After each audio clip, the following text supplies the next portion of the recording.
We are excited to offer this training opportunity. At Recovery Resources, we help people triumph over mental illness, alcoholism, drugs, and other addictions. Our services range from mental health and addiction prevention and treatment to services to support individuals in recovery, such as housing and employment.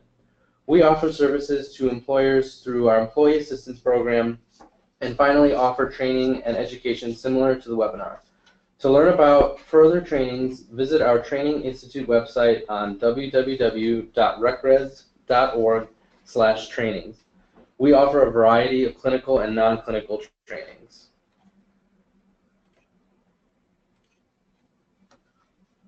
As a reminder, to receive CEUs for this training, keep the webinar open on your screen and engage in the polls. Also, an hour after the webinar, you will receive an email with the webinar evaluation. Please complete to receive your CEUs. By the end of this session, participants will hear a first-hand account of the onset and progression of a gambling problem, understand potential barriers to entering treatment, and to learn how family support can influence seeking treatment and contribute to the recovery process. We are going to start our webinar with one poll question.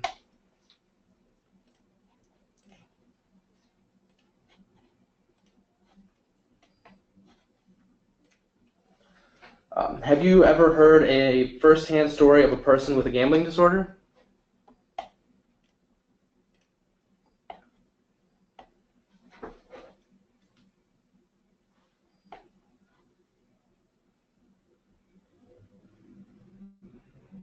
All right, it's kind of looking like most of you have.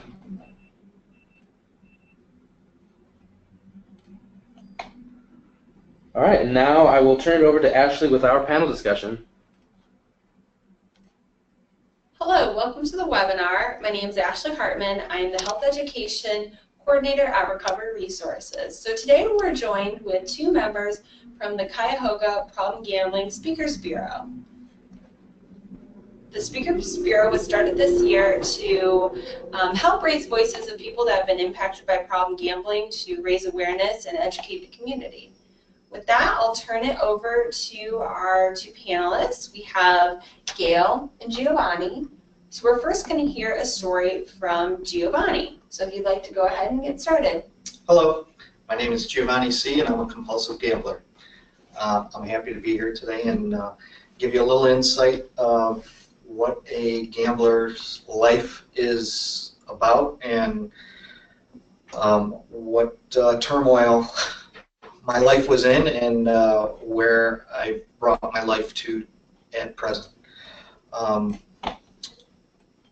At a young age, around 12 years old, I was introduced to gambling unknowingly, which brought me to a horse track with an uncle and my grandfather, just out of a fun day of going out. In my life, growing up, there was gambling that was around my life throughout. More so just for entertainment and fun, never really thinking anything of it. Progression in gambling throughout the years got heavy when I was able to partake in it. Once I got older and started being around it more, family parties, at events, social events, different picnics, and so forth. And I never really used gambling as anything other than entertainment or enjoyment as a pastime. Once I got a little bit older, as I said, I started having some personal issues and didn't really have anywhere to turn or didn't think of things normally, and kind of used gambling as an escape. And that escape, that world, even though it was dark and unpleasant, it was a fix for me to kind of calm myself, which is strange because I'm not that kind of person, but it does take a grip over you and has a hold over you. Didn't really have any issues with it, so to speak, until a few years ago. And as I said, you have for me, it was personal issues, not being able to deal with emotions and disappointments normally. So I started really frequenting playing cards, going to the casino, turned into an incredibly horrible liar, just a very not decent person. And it was a mechanism that I used to just mask, pain and a lot of problems and issues that I was facing and not knowing how to deal with them. Kind of just pushing them away and basically not wanting to deal with them. It got to a point where you cross over, and I just cannot handle gambling. I am not a normal person around gambling, any type of gambling. And I had to come to the realization and come to the fact of admitting and knowing that. I put my family through a lot of turmoil, a lot of suffering, not wanting to do that, but that is the outcome. And over the course of 2 years, it was just horrible. And you get to the point where you think about gambling. At least for me, it was I thought about it constantly, and it took precedence over anything and everything, including my family. And on November 15th, or actually November 12th of 2016, my family had an intervention, unknowing to me. I tried. I had gotten to the point where I knew it was bad what I was doing. I knew every action, there's consequences with it, and it was destroying me. It was destroying my family. I just didn't know how to stop. I didn't know how to turn and ask for help. I was embarrassed. I was scared. I don't know where it would lead. I just knew at some point, it's all going to come crashing down. And lo and behold, on November 12th, 2016, that's exactly what happened. As I said, my family had an intervention. I was given an ultimatum, and that was the scariest day of my life, because everybody that I hold near and dear in my heart was putting me in a place and saying, you have to make a choice. The choice was ultimately very simple for me. I know what I want in my life and who I want in my life, and that's my family, because my family is my life. And through the intervention, even though it was some very tough love, and deservingly so, it's to this point progressed and helped me to get back on track and lead a normal life, or whatever you would call a normal life. I still have the same difficulties. I still have to overcome the same obstacles. I still have the same emotional problems that I had prior to stop from stopping gambling. I am dealing with them in a much healthier way, in an actual healthy way, because gambling is not healthy. It is a very, in my world, very shameful, very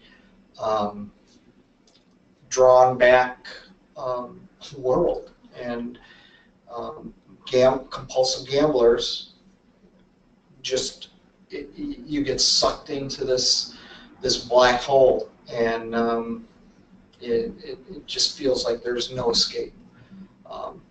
The biggest thing for me is knowing that I had support from all angles, via being clinical support as well as family support, and knowing that damage caused by gambling is much more than financial.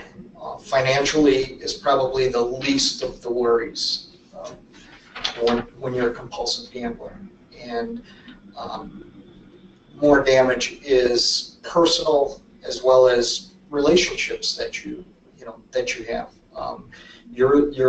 Our lives revolve around everything that we do, and there's gambling of every sort and every capacity around us every day of our lives, and we really need to be aware of it and understand the damage and the harm that it can do, because it can change a person in the blink of an eye, and when that happens, it's places like Recovery Resources, as well as great support from family and friends to put yourself back on the right track. The main thing is we as gamblers have to come to the realization and admit the fact that we are compulsive gamblers and that we have a problem.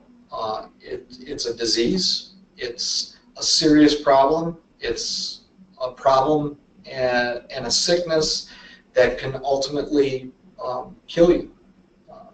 And if you don't take the steps, nobody can make you take the steps.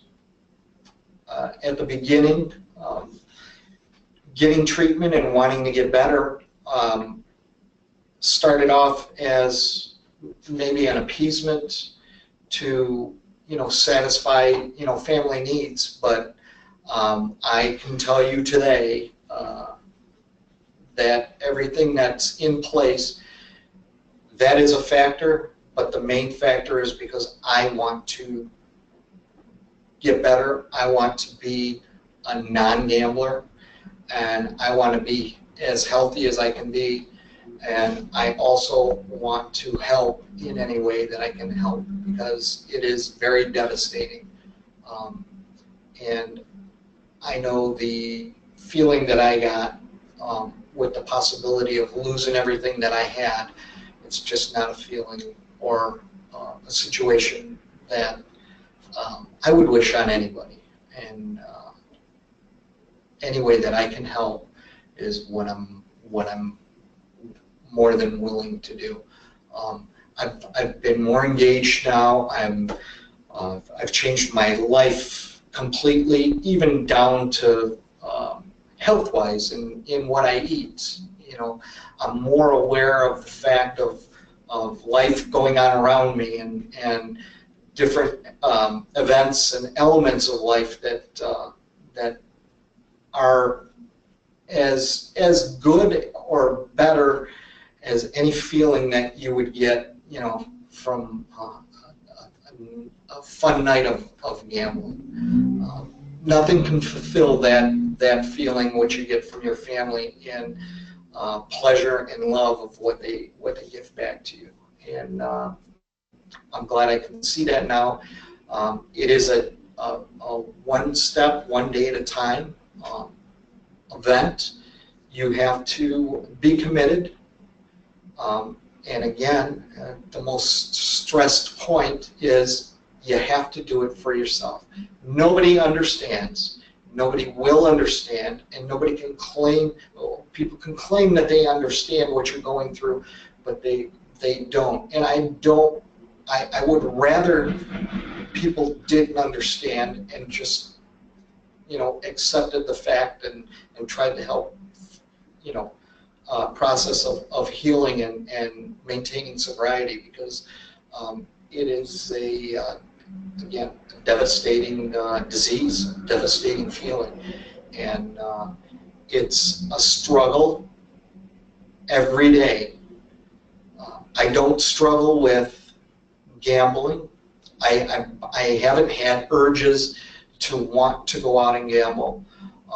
The struggle is getting over the fact that I did the things that I did instead of doing things the way I do them now. But as I said, the shame factor, self-esteem, confidence, all of those mixed in. But every day that I don't gamble is a good day, and it's a strong day in my recovery. I am happy to say that as dark as it was on November 12th, there is light at the end of the tunnel, and I have my family behind me as well as recovery resources, and I'm very thankful, and I pray every day that doesn't change. And thanks for listening. Yeah, thank you so much. Pleasure to hear, and thank you for being so brave and candid. It's really appreciated. So now I'll turn it over to Gayle. So I'd love to hear your perspective as a family member. My name is Gayle, and I'm the wife of a recovering compulsive gambler. And I currently am involved with Gam-Anon and listening to the stories there once a week, and reading a little bit about the disease and other family member stories. I say it's almost like the same book, but a different book cover. We have very similar stories, but just they're individualized according to the family structure or what the situation is. And then also you can compare, gambling is an addiction. It's an acknowledged mental illness, an addiction, just like drugs or alcohol. The part that I think family members struggle with is, it's hard to notice tangible signs in the very beginning. And you almost want to blame yourself for living with this person day to day and knowing them for so long and not being able to pick up on something. Like I said, at least in the beginning. And with someone with, for example, a gambling addiction, you don't see the physical changes as much as you would with drugs or with alcohol. But once you realize, hindsight is 20/20, that's true. And when you look back, you do see some changes in that person's behavior. Like what was mentioned, dark places. And we've noticed some depression, we noticed anger issues, we've noticed just, you could see a difference in the person. You never knew who was walking in that door when they came home. Was it the happy person, or was it the very sad or very angry person that was going to walk through the door? And like I mentioned in the beginning, it was hard to notice what was going on. I had no clue really. And then the stories were coming, and the stories were always believable to a point. And then you start to question them a little bit. But then you feel, and I've heard this from other members of Gam-Anon, well, that person loves me. They would never lie to me.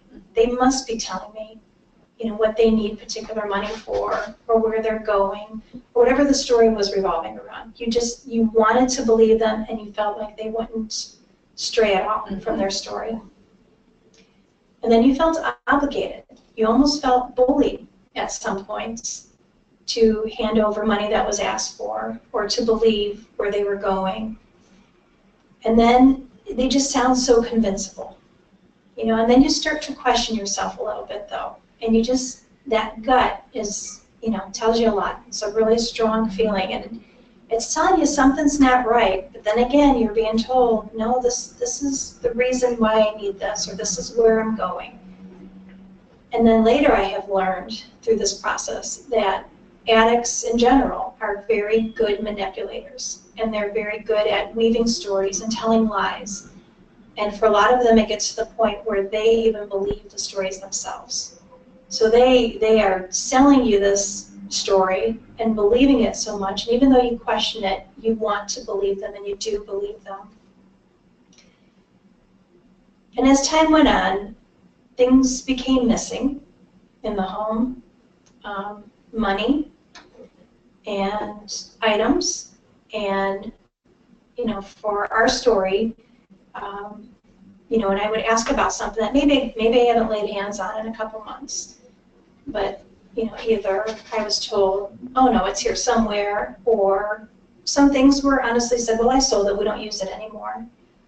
Or we had things, well, it needed repair, so it's out to be repaired. But then, of course, there were costs to that repair. So then I was asked to provide money for the repair. There were bills that may have popped up, bills that I didn't have any part of, but I believed that this bill was there. And then I was also told stories about how if we pay in cash, we get a discount for it. All right, believable, makes sense, and you would hand over, you know, the cash. And then later, as time went on, jobs were affected.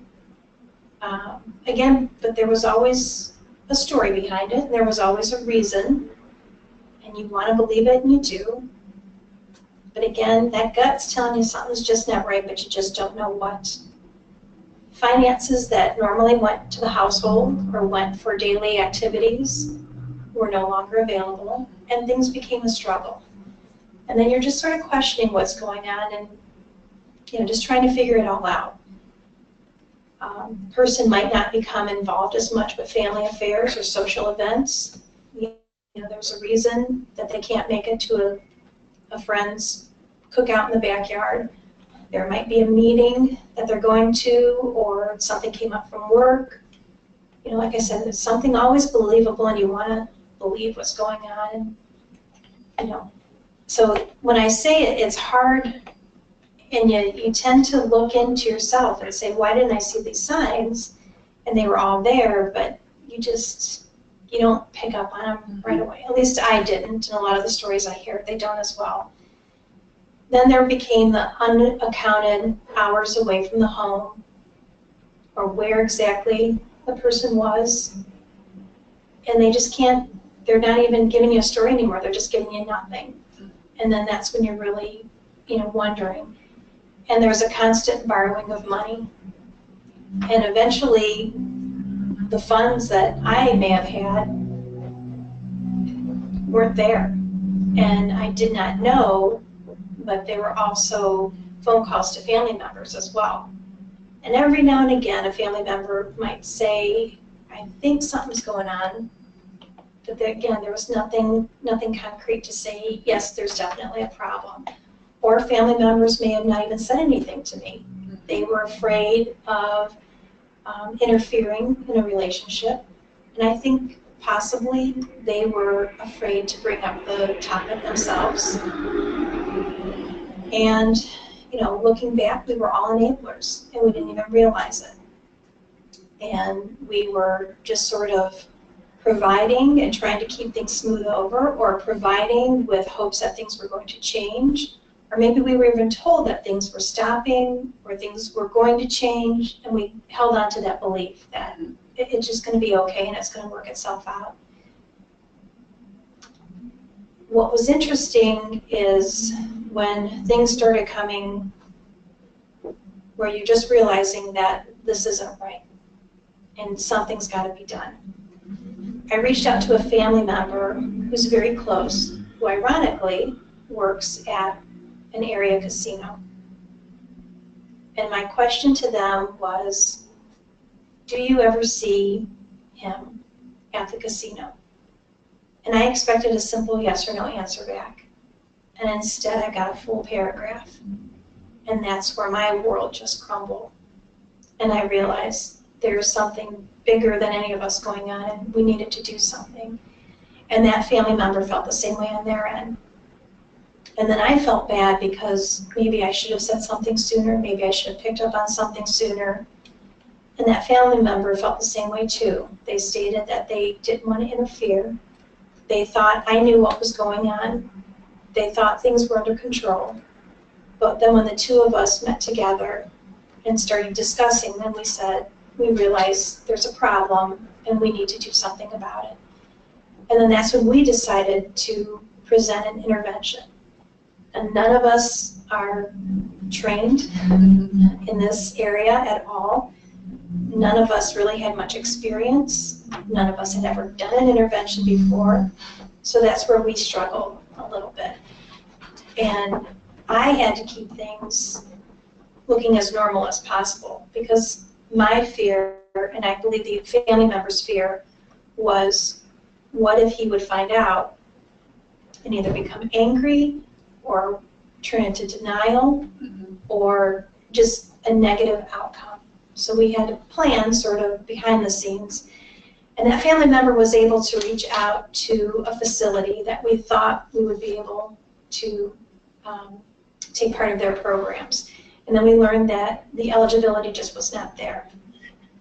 Fortunately, a physician from that facility was still in contact with our family member and gave us some ideas. Another thought was, we just thought if we could do some type of inpatient rehab and have him go for 3 months or however long, that would be great. And then that way, recovery could be started, and it was almost a forced recovery because we expected you couldn't leave. And we did contact a facility that was out of state in the Southwest United States, and they had told us everything was great, everything would be covered. All we had to do was get the person there. And then when we started the process a little further, we realized insurance would not cover it. And like most families of addicted gamblers, finances are very slim. And of course, we would have wanted to do anything we possibly could, but financially, we just could not afford to go to that particular facility. So then we started researching back in the home area again. And fortunately, that family member was able to find recovery resources, actually. And we were able to talk to a few people there as well. And then we had some insight from them. And then another shock was I reached out to actually a friend of ours who I knew had some background in therapy and counseling, as well as some personal addiction issues as well. And my question was just about how do you do an intervention? How do you approach this person that you don't even know is going to admit that there's a problem? And what was shocking is when I reached out to that person and I said, I think he has a gambling problem. On the other end, I heard laughter and said, think, we knew this for a long time. And you're shocked and you're just stunned. And fortunately, through that person, I was able to get some advice and some background onto how to approach our family member as an addict. And fortunately, there are brothers and sisters that were involved, and we picked a date, and that was the hardest thing to do, I think, that I've ever had to do. I don't think I was even breathing that day. It was just, our focus was on making sure that we were able to present the facts that we had and to confront the gambling addict. And we did lay out a consequence, which is what we were told we were supposed to do. And the choice was either you admit that you have a problem and you want to get help, or the other option was you walk away from everyone. So we had to be prepared that day for either choice. And what our family decided to do also was to write letters, because we knew no matter what, hearing all this information would be a shock and the processing wouldn't be taking place. And the family wrote letters, and fortunately, the choice was to admit the problem and get help. And letters were given, and then the recovery process is what was started. As a family member, the recovery is not only for the addict, but it's also for the family and the friends of the addict as well. And we had to find resources there as well. And there, as I mentioned, there is Gamanon. But my advice to any family member that is struggling with this is you have to make sure that you have help yourself. Mm-hmm. Because if you can't take care of you, you're not going to be able to take care of anybody else. Mm-hmm. And there's your own family you need to make sure that you take care of, and then you want to make sure that there are resources available to the addict as well. It's a difficult process from the family member.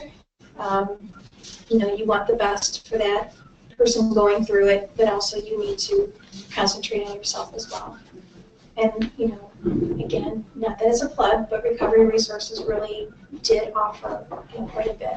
As you mentioned, there's the panel that we are now involved in, and there's Gamanon, which is a group of people that are able to support each other and to listen to what other people are going through and to be able to offer advice. The particular group that I'm in, there are people that have been involved with this for 20 plus years, and there are a number of us who have been in it less than a year. Mm-hmm. And there are some people who have just started the process within a month with their family member as well. Great. Well, thank you for sharing. Could you tell, you did a bit already, but could you tell what our audience, what Gamanon is? Sure. Gamanon is an anonymous group. You have Gamblers Anonymous for the gambling addict, just like you have Alcoholics Anonymous or Narcotics Anonymous. Gamanon is similar to Al-Anon. It's for the families or the loved ones or the friends of the addict. It's a confidential group. Our group meets once a week, and we meet for about an hour, and depending on the conversation, sometimes we go a little bit over an hour. There is a book that we follow. It's not led by anyone in particular. There is not a governing person or body. There is no religious affiliation to it. It's just a place where we start our meeting by reading something from, there are a number of books, but we read something from one of the books, and we start a discussion from there. And then depending on where that discussion goes, some members will give their version of their story as well. When new members come in, we will introduce ourselves willingly and tell as much of your story as you want to tell, just to be able to give support to other people. And like I said, it's the same book with a different cover, because when you listen to other people's stories, there's a lot of head nodding because we can acknowledge the feelings that other people have in that room. We try to lend support where we can, or I've referenced Recovery Resources a number of times to people who are very new in the process and may not know that there is this option out here. We talk about different ways that we handle certain situations. We'll give advice on what so far has worked for us, or maybe what doesn't work as well, or we're just there for each other, and it's just a nice group where you feel like you've got someone who understands. Because even though there are family members, they may not have the same connection or relationship, and we have wives, husbands, daughters, brothers, sisters that have come in, even a father of a gambler, so it's all different walks of lives and different relationships, and it's nice to be able to hear their stories and where they're coming from, and just how they cope with the struggle as well. Yeah, you learn from each other, you support each other. Mm-hmm. Do you want to share anything about Gamblers Anonymous? Sure. Very similar. Gamblers Anonymous group. We just present our first names with our last initial, as I did when I first started talking. And basically we have a book that we follow. We don't have, as Gayle just mentioned, we don't have a governing body.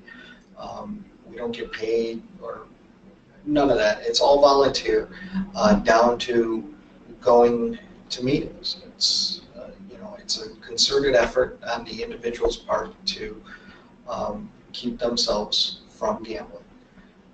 The book that we have follows a guideline, a very simple guideline, lays out certain terms and definitions of situations and processes that we go through, and it's 12 steps. So a normal 12-step program, and they're very similar across the board with the other 12-step programs that are out there. But it basically it's the group of people in the like situation, and goes back to what I had said earlier in my story. Nobody understands that situation except the people who are in Gamblers Anonymous in that group. So we discuss, we have open therapy, we talk about our issues. We have a phone list. I personally attend at least 4 meetings a week, and they're different meetings. And for me, it helps me. It helps me cope. It helps put things in perspective, and it's a constant reminder. And it puts me in that constant environment of understanding and always realizing, this is good. This is the good area.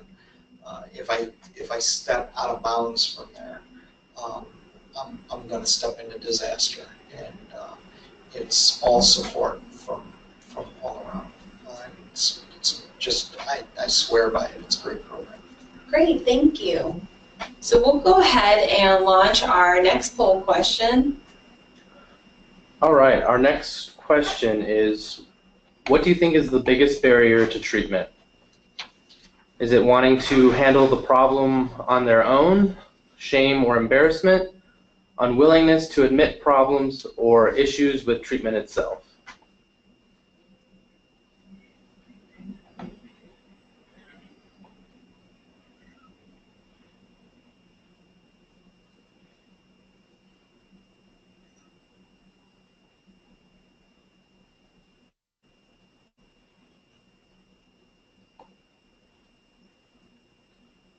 All right, it's kind of looking like most of you believe it's shame or embarrassment. So now I'm going to turn it back over to Ashley. So, Giovanni, do you have any thoughts or any comments on what you believe are some of the barriers people have before they seek treatment? I would say all of the above. Yeah. I don't think one outweighs the other. But I think overall in the world that we live in, because gambling is a disease, and it's it deals with mentalness, your mental illness and emotion. I think it's just that stigma that's put out there. If somebody is affected by cancer or heart disease or something like that, people it's tangible. You can put your finger on it, you can see it, you can understand it. It's common. It's something that they can relate to. Saying that you have a mental defect or a mental disorder, people shy away from that.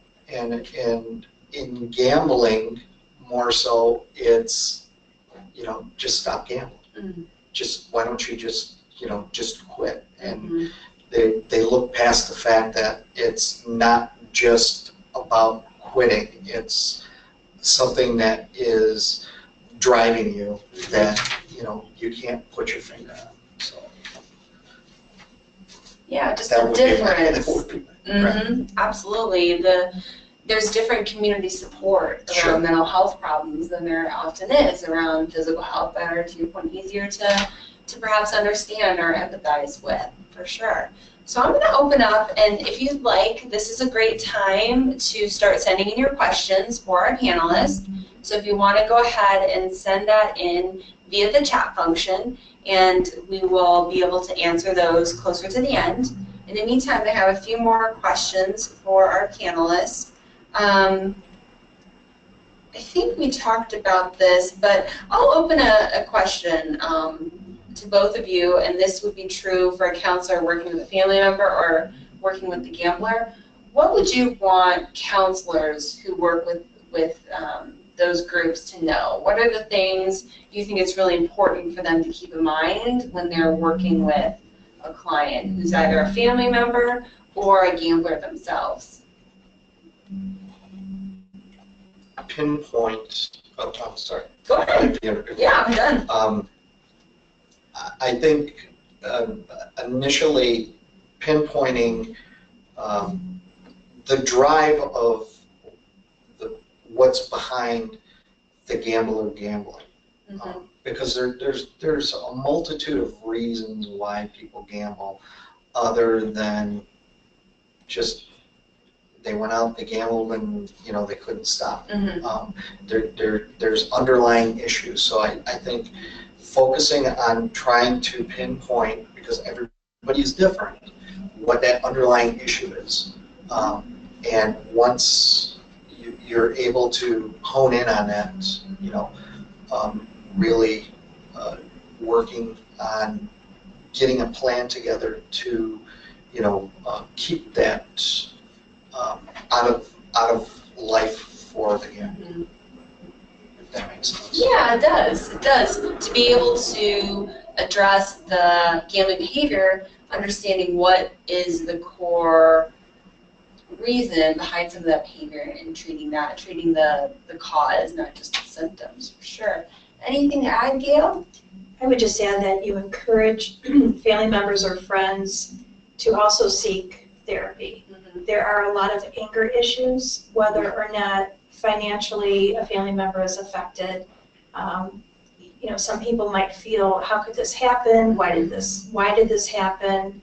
How could they do that to their family? With any addiction. Yeah. And you also need to understand where the family members are coming from or what their level of understanding. Sometimes there's children involved, grade school, how much do they know, how much do they understand, have they seen or heard, as far as high school and adult children as well. And what impact does it have on them? How are they coping with it? Are they coping with it? Are they just masking maybe what their feelings are? Great, thank you for sharing that. What do either of you wish that you knew about gambling disorder as the symptoms or problems started to begin? Was there information you wish you knew that would have helped you perhaps sooner? Or I guess to the same point, what would you hope others know so they can, be supportive or be prepared for further problems? I think from my perspective, just that there is help out there. There is hope, and although everything seems dark and ugly at whatever point people are at, there is a solution. There is treatment. And you have to be willing to do it. And yeah, the shame and the being scared in that's all temporary. Recovering, that's going to be a lifelong adventure. You just got to be willing to do that. And I think the more that it's out there that people understand there is recovery for it. Life does get better, but you just got to be willing to do it. Yeah, yeah. I know a motto in behavioral health is treatment works, recovery is possible. And instilling that message of hope is so important because at times it can seem really overwhelming, unsurmountable. So I think that's a great point to make. Anything to add, Gayle? Yeah, I would say, just to understand the disease better when we were learning about this. Our generation, in your health classes, you learned about alcohol issues, you learned about drug issues, but I don't think anything like gambling or anything similar was touched on. So if we can start reaching out to school-age children, not necessarily maybe just gambling, but other issues going on as well, to be able to understand the disease and then to acknowledge that it is a disease. Not everyone knows that, and it's an addiction.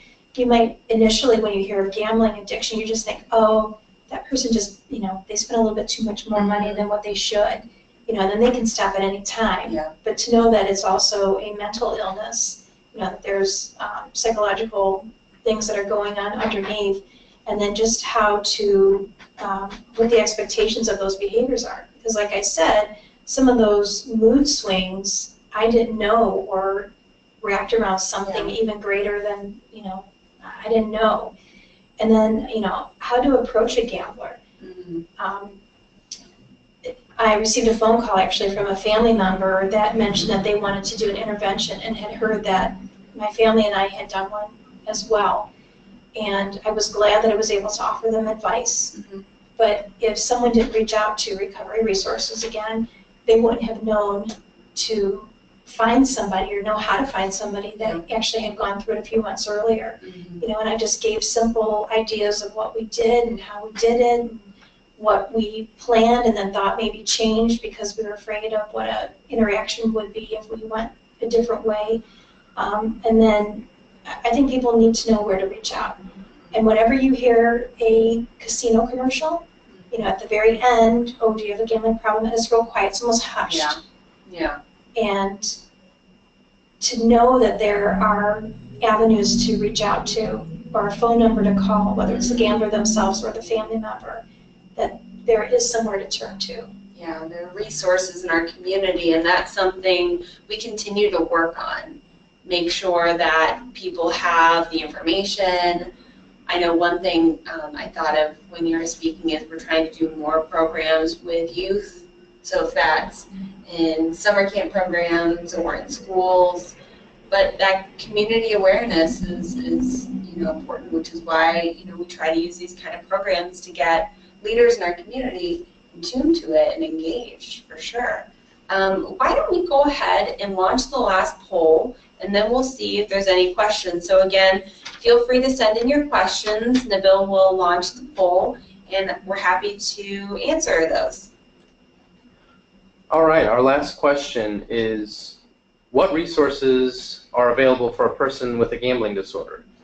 Is it Gamblers Anonymous, therapy, voluntary exclusion, the Ohio Problem Gambling Helpline, or all of the above?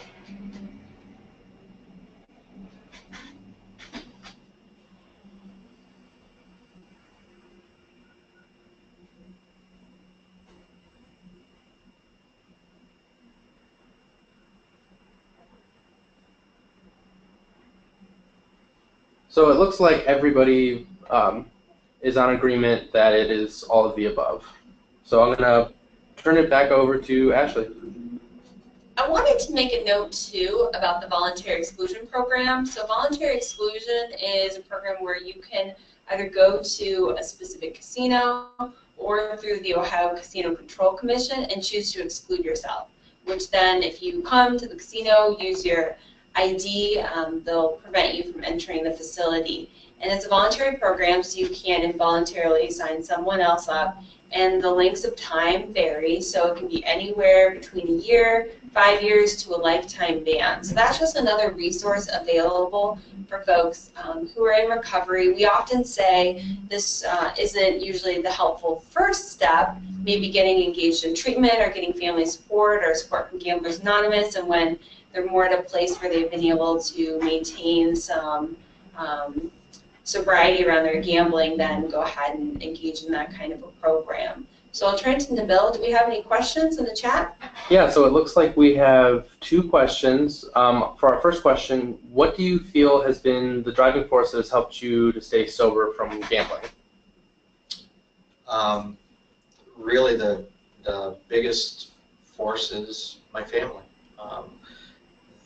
Knowing that if I gamble, they're gone, and I'm not willing, no pun intended, to take that gamble. Yeah, so it's a real important relationship. Yes, Absolutely. Yeah. So what's our second question? So the second question, what are some preventative steps that have been taken to help your family? Preventative steps. So I've done. If I know steps that I've taken personally, the exclusion for the casinos. I've done a lifetime ban. I've also financially, finances I've turned over to my wife. So, you know, I don't carry any cash with me. And not that I even need to carry any cash, but, you know, if I get gas, I get receipts. If I do need to go to the store, you know, and just recently, I was with a couple of friends from GA, and we were paying our bill, and I was going to pay my portion with my card, my bank card, and they had asked me, you know, why don't you just pay for it, and you know, we'll give you the cash. And one of the things that I made for myself is I won't accept the cash, and they ended up just paying it, and I gave them the cash back. But they also informed my wife that, you know, I did that, and I tell her, you know, all the time, you know, I'm doing this, or you know, I need this. But when I do those things now, they're truthful. yeah.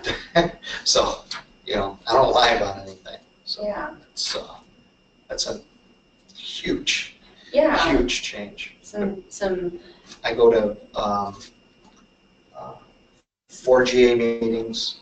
I also just recently volunteered. I pick up 3 hours, 2 nights a week for the hotline. So it's just a lot of, and that's, I do those things for myself, but you know, there's a lot of avenues, there's a lot of things that can be done to, you know, put safeguards in place. I take the temptation right out of it, and I don't have any temptation to do it, but and phone list, we're taught, use the phone list. We have, you know, members at every meeting, everybody that's involved, you put your phone number down there, and it's for that reason. You know, you call it before you go gamble. You call before, you know, you do something disastrous, and everybody's willing to listen. You know, a lot of people go through life and they tell you, you know, call me, we'll do something, this, that, and the other. In GA, they meet. Yeah, strong relationships. Absolutely. Anything you want to add to that, Gayle? Ways to kind of prevent, I guess, in interpreting the question, further problems or issues? Well, we do have 2 children, and so discussions with them, and just so they're aware of where some of their behaviors could lead them as well. Maybe some changes, or just more awareness of, you know, for example, and this is, you hear a lot of people say, oh, at my family, for holiday gatherings, we would play poker, or we would play this, and we would play for pennies, or we would play for candy. And you do hear recovering addicts, gambling addicts say that's where it started. So then, of course, you worry about your own children and so discussions with them, because we did have a game at our house for one of the holidays, and we said none this year. We even let our guests know that there wouldn't be any this year as well, and they understand, and just being able to talk about it as a family and make sure that everyone is aware. Yeah. Gambling is so integrated to some of our social interactions, and unlike alcohol or drugs, people don't readily think that there can be harm to children starting at an early age. But you kind of mentioned the similar book, different covers. Usually a chapter of that book is starting gambling at a young age. So I think that's a really important point. So we are at 1 o'clock, so be mindful of your time. We'll wrap it up. So I will first thank Gayle, Giovanni for being here today. It's greatly appreciated, and I think definitely sharing this information, raising awareness, educating clinicians is key to what we're trying to accomplish to make some change in Cuyahoga County. So with that being said, I will turn it over to Nabil, who will finish with some housekeeping items.